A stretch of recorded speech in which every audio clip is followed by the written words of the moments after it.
So my name's Cody Holland. I was born here in Greenville, and I was raised here, and lived here most of my life. I was born into a very religious family, a Christian family, going to church every Sunday. I was raised with the idea that if you prayed this prayer, and if you didn't want to go to hell, you pray this prayer, you say these words, and you're going to heaven now. And so as a kid, I thought, I prayed this prayer. I did what my parents wanted, what the pastor and all these Sunday school teachers and all these good intentioned people, what they told me to do. So I believed, I must be good, must be going to heaven. That's what I wanted. And all along, I didn't have an idea of my sin against God and why that was significant.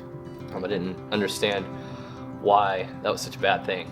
You really saw my heart. I still wanted to do what I wanted to do. But nevertheless, I would live in an outward sense of obedience, doing these religious works and going to church faithfully.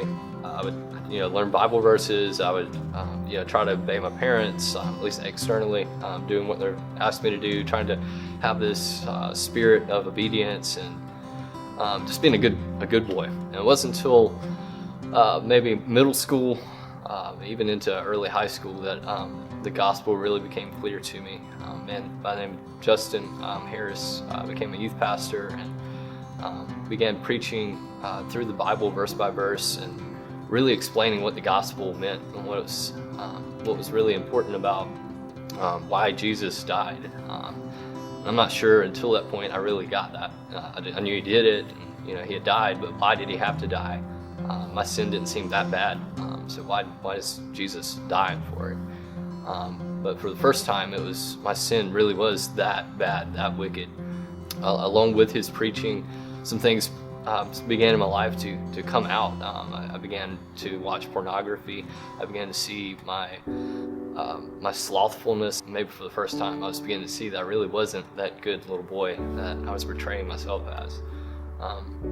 And as the gospel was presented clearly week after week, God began to open my heart to actually cling to Jesus Christ and not my attempts at righteousness for standing with him. I was seeking rescue instead of trying to earn a relationship with God.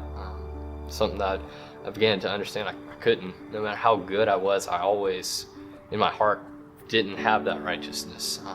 It wasn't flowing from a heart of obedience. It was just doing what I was supposed to do. And so at that point, I began to fight against sin and love God instead of love sin and fight against God. For the last few years, I feel like God's used the relationships I've had here to actually change my heart and to kind of bring me out of myself. And if I'm around people, they're going to point out that I'm really not right. I'm really not as good as I think I am. But he's been using relationships since I've been here to show me that, you still need Jesus, Cody.